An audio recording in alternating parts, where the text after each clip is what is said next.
What a beautiful day we have. Good day, gentlemen and ladies. Today the weather is very clear. I don't know if you can see the mountain there. That's J Peak. Alright, and the snow is almost all melted here. And the interesting fact is Joe is leaving northeast about 2 miles or 3 miles from that direction. And he's about 400 feet, maybe 200 feet higher than me. But I'm facing due south, so that's probably why the snow is melting so fast. Alright, today what I've done is I took care of the maintenance of my snowblower, so I repaint everything inside and lubricated everything. And yes, I did remove my front plow, like you saw in the main video.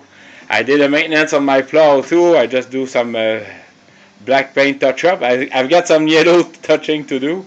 And guess what, gentlemen? I removed my chains on the tractor.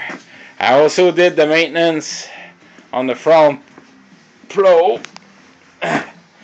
So everything is gonna be ready next fall, next winter. I just have some yellow touch up to do.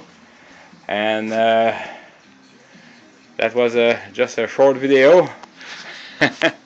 Alright guys, take care of yourself. Cheers. Gentlemen, I was not able to resist. I had to install some signature on my snowblower. So I put it there, some dots in there, and also in there. Please, Melanie, help me. Cheers.